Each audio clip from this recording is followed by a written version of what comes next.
నాటికి 18,500 కోట్లకు పెంచారు. కానీ మరి ఈ 31 నెలలో ₹1 ఆదాయం పెరగలే. ఎలా మాట్లాడాలి మరి దీనిపైన ఆదాయం శ్రీనివాస్ గారు పెరగకపోతే సమాధానం చెప్పాలి.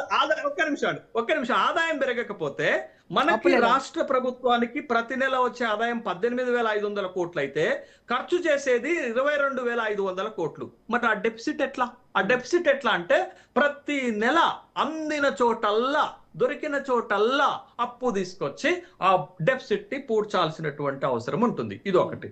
రెండోది ఏంటి అంటే రాష్ట్రం ఏర్పడేటప్పుడు 5 లక్షల కోట్ల రూపాయల జిఎస్డిపి ఉంటే ఇవాళ 17,64,000 కోట్లకు చేరింది. మరి ఇది కూడా చూడాలి కదా మనం.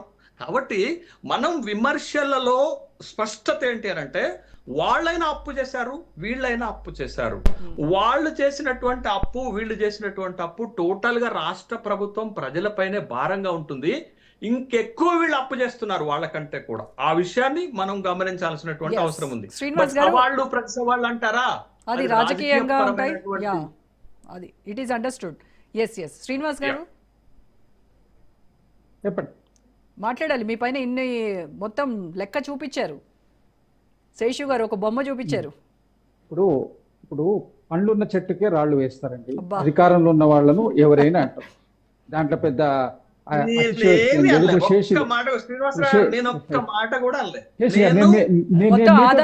ఒక్క నిమిషం మాత్రమే మీ ముందు పెట్టా.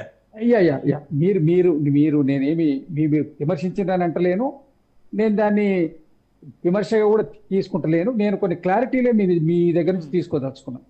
ఒకటి, నెంబర్ 1, ఇప్పుడు ఎఫ్ఆర్బి పరిధిలో ఉన్నాయి అప్పులు.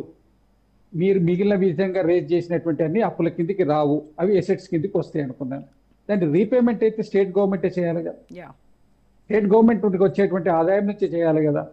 మరి గవర్నమెంట్ దీన్ని ఏ లెక్కలో తీసుకోవాలి అంటే అక్కడ ఎసెట్స్ ఉన్నాయి కాబట్టి పేమెంట్ ఇవ్వమంటే కుదురుతుందా? మీరు కట్టేటప్పుడు ఈఎంఐ కడుతున్నామా లేకపోతే మనం దానికి ఇంట్రెస్ట్ కడుతున్నామా అనేది పక్కన పెడితే దీన్ని అయితే రీపేమెంట్ అయితే ఉన్నదే కదా. మీరు చెప్పినటువంటి లెక్కల్లోనే 22,000 కోట్ల రూపాయలు మనం అవుట్ గోయింగ్ ఉంది, ఇన్కమింగ్ వచ్చేది 18,000 కోట్ల రూపాయల 500 ఇది ఉన్నది. మీరు ఇంకొక మాట కూడా అన్నారు, ఈ స్టేట్ గవర్నమెంట్ వచ్చిన తర్వాత ఏది పెరగలేదని. పెరగలేదు. కారణాలు ఏమిటి? కారణాలు పూర్తిగా దెబ్బతిన్నటువంటి ఆర్థిక విధానం. ఐటీ రంగం కూడా దెబ్బతిని ఉంది. ఎక్స్పోర్ట్స్ అన్ని దెబ్బతిన్నాయి. ఐటీ కూడా ఏ ప్రభావం వల్ల చాలా ఇబ్బందిలో ఉంది. దాంట్లో వచ్చేటువంటి రిటర్న్స్ కూడా తగ్గినాయి. రియల్ ఎస్టేట్ సంగతి అందరికి తెలిసిందే, అది దెబ్బతిన్నది.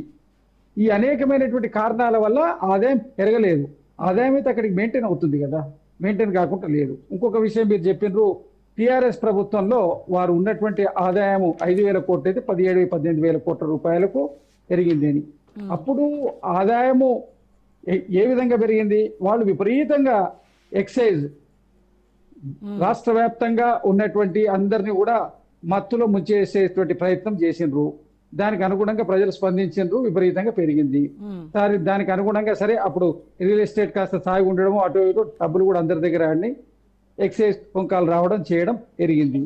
అనేకమైనటువంటి మార్గాల్లో కూడా ఇచ్చిన తర్వాత ఎప్పుడన్నా ఫస్ట్ టర్మ్ కాక సెకండ్ టర్మ్ 3 సంవత్సరాలు 4 సంవత్సరాలు 1వ తారీఖు జీతం ఇచ్చిండ్రా, 15వ తారీఖు 20వ తారీఖు ఈఎంఐస్ అడ్జస్ట్ చేసుకునేటువంటి పొజిషన్స్కి ఎంప్లాయీస్కి ఎందుకు పోయింది? రిక్రూట్మెంట్స్ ఎంతవరకు జరిగినాయి, ఎంతవరకు ఆపినరు? ఇప్పుడు పెరిగినటువంటి దాంట్లో 50-60 వేల ఉద్యోగాల వరకు కూడా మన రిక్రూట్మెంట్ అయింది. మరి ఇవన్నిటి కూడా దీని ఎఫెక్ట్ ఉంటుంది కదా ఇప్పుడు గవర్నమెంట్ మీద. మీరు పెరిగినటువంటి ఆదాయం అక్కడ చెప్తున్నారు, జరిగినటువంటి ఇది చెప్తున్నారు. ఇక్కడ జరిగినటువంటి రిక్రూట్మెంట్స్ 21,000 కోట్ల రూపాయల రుణమాఫీ ఇచ్చింది ప్రభుత్వం రైతులకు. 1 లక్ష రూపాయల రుణమాఫీ 4 సంవత్సరాలు ఇచ్చిండ్రు first term. Second term outer ring road ను తర్వాత ఎక్సైజ్ ట్యాక్సెస్ ను అడ్వాన్స్ 1 ఇయర్ కలెక్ట్ చేసుకొని సెకండ్ టైం రుణమాఫీ 1 లక్ష రూపాయలు ఇచ్చిండ్రు. సో ఇప్పుడు ఓవరాల్ గా కాంగ్రెస్ గవర్నమెంట్ ఏం చెప్తుంది శ్రీనివాస్ గారు? కాంగ్రెస్ గవర్నమెంట్ ఆదాయం పెరగట్లేదని చెప్తున్నారు. ఆదాయం ఒకటండి, ఆదాయం పెరగకపోవడానికి కారణాలు కూడా చెప్తాం మీకు. వీళ్ళు ఎంతసేపటి నుంచి అధికారంలో వచ్చిన దగ్గర నుంచి ఈ ప్రభుత్వం ఉండదని కొన్ని రోజులు దీన్ని రోజు బదనాం చేయడమేనా. మేము 5 సంవత్సరాలు మొదటి టర్మ్ మీకు వచ్చినప్పుడు జానారెడ్డి గారు ప్రతిపక్ష